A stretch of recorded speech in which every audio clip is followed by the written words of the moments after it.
가정 내에서 발생하게 되는 가정폭력 얘기를 좀 해보려고 해요. 가정폭력이라고 하면은 그냥 또 많은 분들이 그냥 신체적으로 폭행하는 거 이 정도만 생각하실 수 있는데 실제로 가정폭력의 범주는 이런 신체적인 폭력뿐만 아니라 상대의 일상을 아주 통제하려 들거나 아니면 뭐 지속적으로 괴롭힌다거나 아니면 경제적으로 아주 고립시킨다든지 이런 모든 것들을 사실 다 아우르는 개념이에요. 근데 이 가정폭력 중에 가장 이제 잔혹하고 이제 안타까운 경우가 살인까지 이제 이르렀을 때가 이제 가장 문제가 되죠. 보통 이것을 이렇게 부부 사이는 보통 영촌이라고 많이 얘기를 하잖아요. 예, 촌수가 없고 영촌 살인 이렇게 많이 표현을 합니다. 요즘 이게 좀 문제가 되죠. 사회적인 문제도 있는데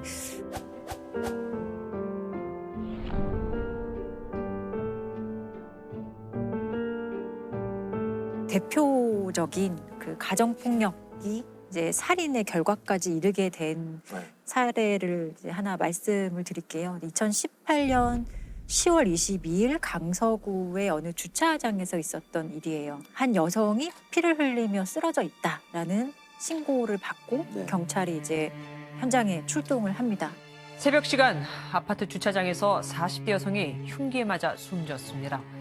경찰은 이 여성의 전 남편을 용의자로 보고 있습니다. 이 여성과 이미 4년 전에 이혼한 전 남편이 가해자였던 거예요. 근데 이 사건이 뭐 단순 살인 사건인가 하고 이제 경찰이 더 들여다봤더니 이미 이 피해 여성은 여러 차례 이 남성과의 사이에서 어떤 폭력 피해를 입었었고 또 경찰에 신고한 이력도 여러 번 있었던 거예요. 그래서 가장 잔혹하고 극단적인 성향을 보여주는 그 대표적인 폭력 사건이 2015년 2월에 있었던 사건인데 당시에 이 피해 여성이 친구들과 함께 여행을 갔다고 해요. 근데 이 여행 가는 것을 가해자가 되게 못마땅해 했고 여행에서 돌아오는 피해자를 기다렸다가 주차장으로 끌고 가서 아주 막 잔인하게 폭행을 해요.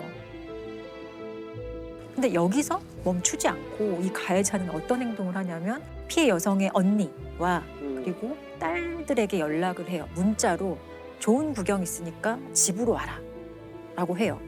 그래서 완전 참혹하게 맞은 엄마의 모습을 그대로 보여주는 거예요.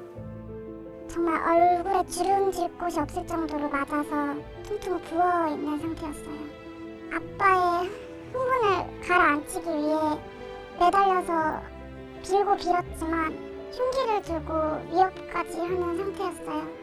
그게 몇 시간 동안 지속되다 보니까 제가 참다 못해서 경찰에 신고를 했고요. 그래서 실제로 이 경찰이 출동을 해서 가해자가 경찰서에 갔다가 2시간 만에 다시 집으로 와요. 이 아빠가. 어떤 조치가 내려지긴 했나요? 가족폭력 사건에서 이런 식으로 좀 피해자에게 좀 피해를 주거나 가족폭력 범죄에 해당한다고 했을 때는 임시조치라는 거를 할 수 있어요. 근데 대표적인 게 접근을 피해자에게 좀 접근하지 못하는 것 그리고 연락을 좀 못하게 하는 것 전화 문자 메시지 이런 거 못 보내게 하는 것 이런 조치가 사실 내려지기도 했는데 이 가해자는 이 조치를 어겨봤자 형사처벌 안 된다는 거를 너무 잘 알고 있었어요. 이 사람의 직업이 교도관이었다고 하거든요. 교도관이에요. 교도관인데 자기가 교도관인 걸 가족에게 상당히 강조하면서 나는 교도관이고 법률을 너무 잘 알아. 이런 걸로 경찰 가도 큰 일이 되지 않을 거야. 나는 구속되지 않을 거야. 처벌받지 않을 거야라는 것을 그 가족들에게 항상 이런 식으로 사실 좀 세뇌하면서 자신의 어떤 장악력을 계속 좀 키웠던 것 같아요. 심리적으로 상당히 좀 피해자들을 지배하려고 했던 것 같아요. 근데 결국은 이혼도 안 하고 그냥 산 건가요? 그래서 이 사건을 계기로 도저히 안 되겠다 생각해서 이 두 사람은 이혼을 하게 돼요.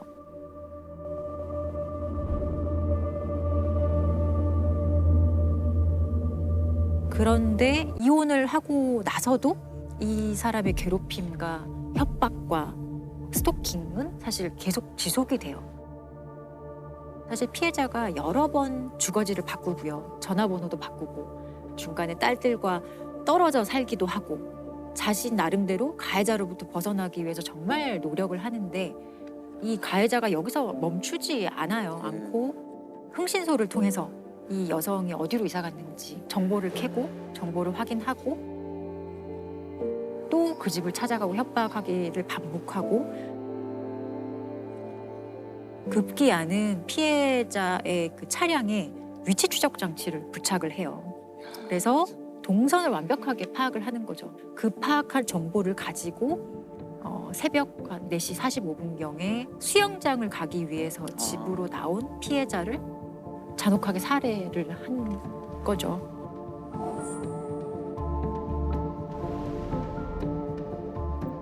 이 가해자의 처벌이 너무 궁금합니다. 어떻게? 가해자는 무기징역이 이제 구형이 됐지만 징역 30년으로 아, 최종 갑자기 확정됐어요. 또 그 1심 판결문의 이제 판결 이유를 보면 계획적인 범행을 통해서 피해자를 살해하게 이른 것으로 엄히 처벌할 필요가 있다는 것을 인정하면서도 다만 피고인이 변론 종결 이후 제출한 반성문을 통해 뒤늦게나마 고인과 유족들에게 사죄의 의사를 표시하고 있는 점을 이제 고려를 했다는 거예요, 양형에. 별로 그런 거 고려 안 해도 될 것 같은데.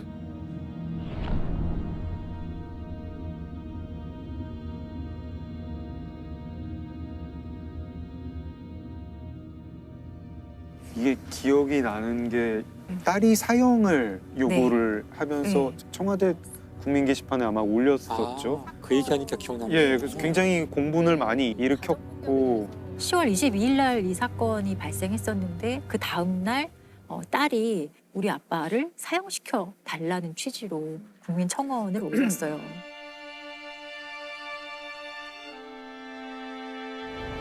18년 10월 22일 강서구 등촌동 47세 여성 살인 사건의 주범 저희 아빠는 절대 심신미약이 아니고 사회와 영원히 격리시켜야 하는 극악무도한 범죄자입니다. 제2, 제3의 피해자가 생기지 않도록 사형을 선고받도록 청원드립니다.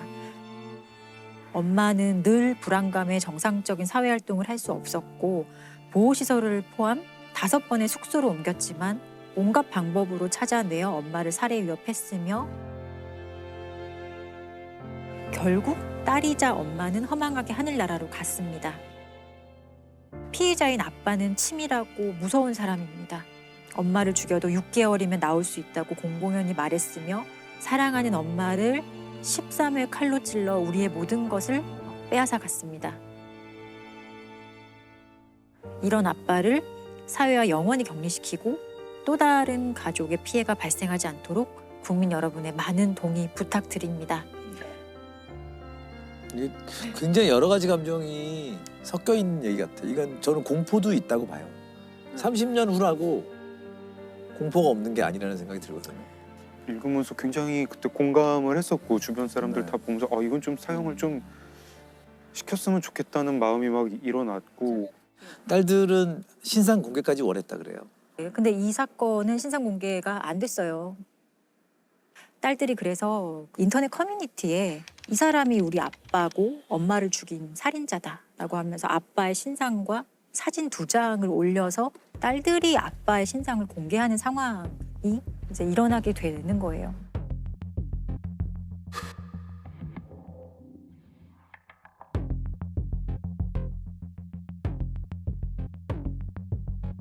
당시에 정말 기억이 나실 정도로 사회적으로 큰 이슈였어요. 그래서 이제 가정폭력 대책이라고 해서 여가부 장관이 답변도 했던 사안이고 개정된 것 중에 가장 대표적인 게 아까 말씀드린 임시조치의 내용 중에 과거에는 어떤 장소를 위주로 설정을 했었거든. 그 장소에서 100m 이내 접근 금지.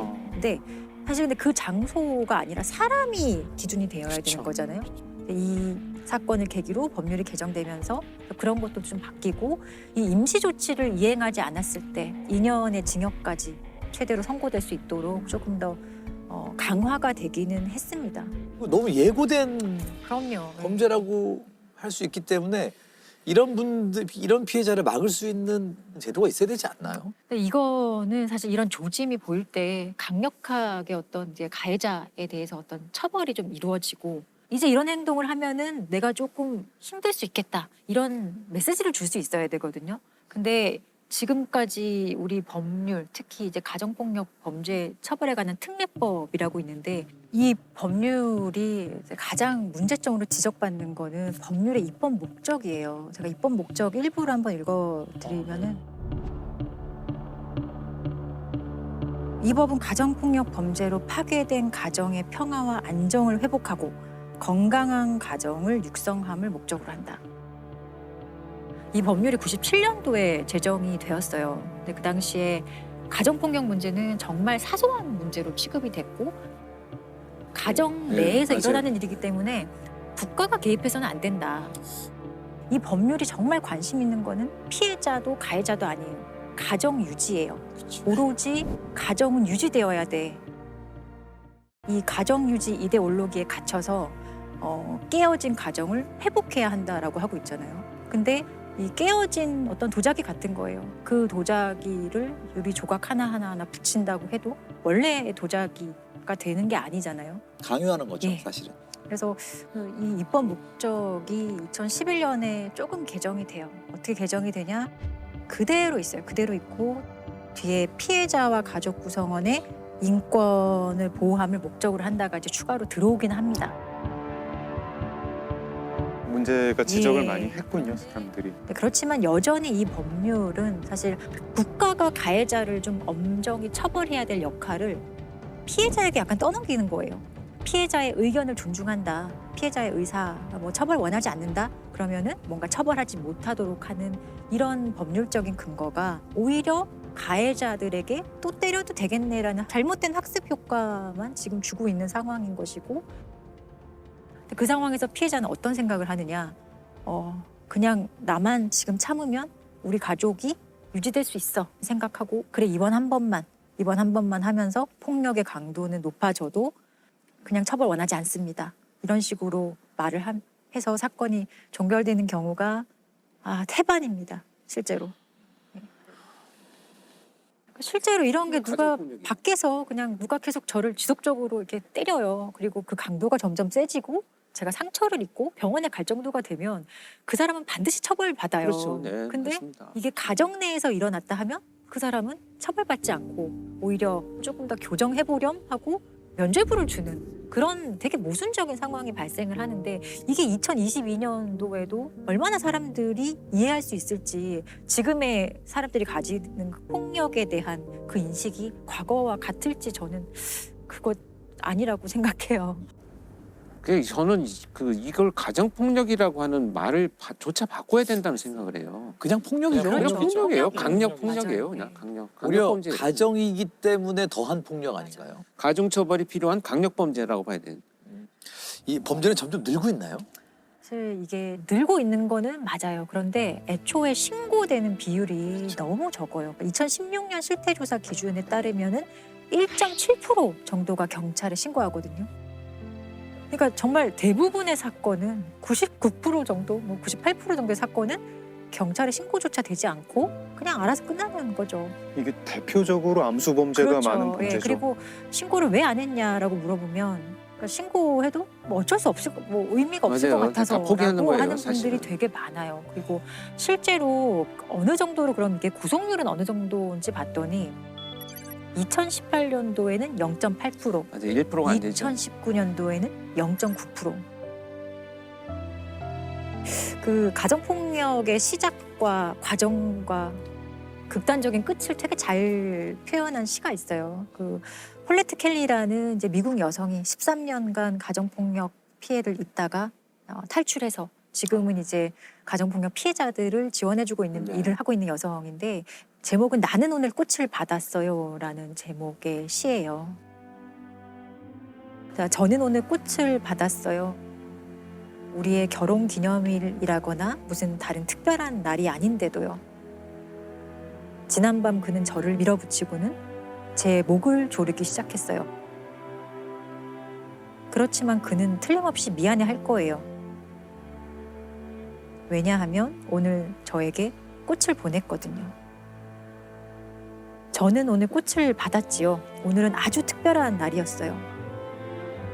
바로 제 장례식장 날이었거든요. 지난밤 그는 드디어 저를 죽였어요. 저를 때려서 죽음에 이르게 했지요.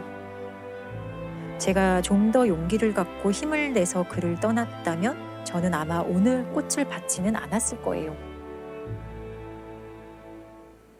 사실 되게 짧은 시인데 여기에 가정폭력의 뭐 어떤 특징과 네. 양상과 다 드러나 있는 시예요. 마지막 공포가 너무 안타깝네요. 네. 결국은 자기 또 탓을 하고. 네, 자기가 그냥 받지 말 걸, 그냥 용기 내서 그냥 나갈 걸. 진짜 이 법률이 친밀한 관계에 의한 폭력, 살인, 뭐 영촌 살인 이런 거를 사실 방조한 것 같아요. 그래서 정말 이 법률에 대해서 좀 관심 가져야 돼요. 이게 지금 제대로 되고 있는지. 법이 보호해 드려야 될 분들이잖아요. 가정폭력 피해자분들. 뭐 이런 너무 것들까지 안타까운 해야 되니 얘기들을 참 네. 답답하네요. 네, 그렇습니다.